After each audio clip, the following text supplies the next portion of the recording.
पहले डॉक्टर साहब की तरफ बढ़ता हूँ। डॉक्टर साहब, बड़ा दो टोक जुमला उन्होंने कहा कि इमरान खान गवर्नमेंट को अब घर भेजने का वक्त आ चुका है, जो उनका ट्वीट का तमाम का रक्स था। तो क्या समझते हैं ये फैसला अब ले लिया गया है, कोई तारीख जिसके हवाले से मुतय्यन की गई, या लॉन्ग मार्च से पहले पहले ये सिलसिला होता दिखाई देगा? बिस्मिल्लाहिर्रहमानिर्रहीम, नामुल करीम। बात यह है कि कौम ने जितना सफ़र किया पिछले 3.5 साल में, मुल्क की मईशत तबाह हो चुकी है। सिक्योरिटी के हवाले से आप देख लें कि जो दहशत गर्दी ख़त्म हुई थी वो आसमानों पे दोबारा जा चुकी है, और हर दूसरे दिन हम वाक़यात देख रहे हैं। डिप्लोमेटिकली पाकिस्तान को आइसोलेट किया जा चुका है, और पाकिस्तान को वर्चुअली एक बेकारी मुल्क बना दिया गया। हम हर मुल्क में हम जाते हैं और भीख मांगते हैं। तो बात यह कि मुस्लिम लीग नून की क़यादत ने आज मियां नवाज़ी साहब के सदारत में और मियां शहबाज साहब की सदारत में एक सेंट्रल एक्जेक्टिव कमेटी को इजलास हुआ, उसमें यही तय पाया है कि आवाम की खातिर, जो आवाम जितनी पिस चुकी है, आप देखते होंगे रोज़ाना लोग चीखों पुकार कर रहे हैं, जिन्होंने वोट दिए थे वो भी बददुआएं दे रहे हैं। तो उस हवाले से ये फैसला हुआ है कि जी मुस्लिम लीग नून अब भरपूर अपनी कोशिश करेगी, आइन और कानून के अंदर रहकर कानूनी आइनी तरीके से इस हुकूमत और इमरान खान की हुकूमत को ख़त्म करने के लिए अपना किरदार अदा करेंगी। अल्लाह ताला इसमें खैर बरकत दें, और इंशाअल्लाह मुझे उम्मीद है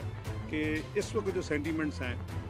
ये सिर्फ वन पॉइंट एजेंडा है, और जिसमें आपने देखा कि कुछ पॉलिटिकल पार्टीज़ की मूवमेंट हो रही है पिछले चंद दिनों में, और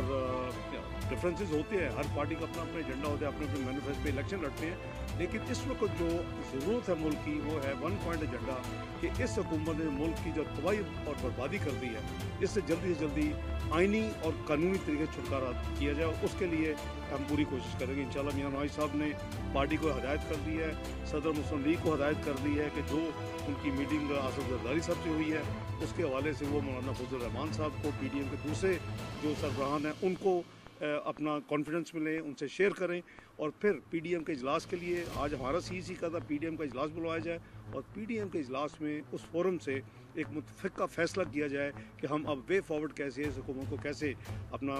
यानी घर भेजना है। बहुत शुक्रिया है, क्योंकि जब पिछले दिनों भी आप आए तो कहा एक लिस्ट है आपके पास जनूबी पंजाब के कुछ मेम्बरान असम्बली की, क्योंकि जब इत्मीम इत्तेमाद की तरफ जाएंगे तो फिर आपकी वो लिस्ट बड़ा किरदार अदा करेगी। तो इस मुलाकात में कोई लिस्ट पे बात हुई? मेरे पास पहले तो लिस्ट नहीं थी, मगर अगर हम गिनना शुरू करें तो वो लिस्ट बहुत बड़ी बन जाएगी। मैंने पहले भी कहा था लाहौर में भी जाके, जब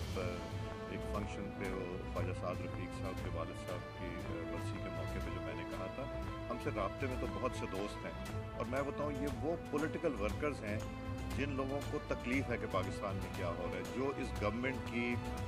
करप्शन भी जानते हैं, इसकी नाअहली भी जानते हैं, और वो थक गए हैं, क्योंकि अवाम जब वो हलकों में जाते हैं तो अवाम उनके साथ सलूक करते हैं, वो पॉलिटिकल वर्कर जो है वही समझ सकता है, और उनको फेस भी करना पड़ता है। उनको इतनी मुश्किलात हो रही हैं कि वो, मैंने पहले भी कहा था, कई ऐसे दोस्त हैं वो कहते हैं आज़ाद इलेक्शन लड़ेंगे, हम PTI के साथ इलेक्शन नहीं लड़ेंगे, ये कौमी असम्बली के मेम्बरान की बात है। तो अब इंशाअल्लाह अब वक्त है उन लोगों के सामने आने का जो लोग सोचते हैं कि पाकिस्तान को बचाना है या इमरान खान को बचाना है, और इंशाअल्लाह पाकिस्तान को बचाने वाले बेशुमार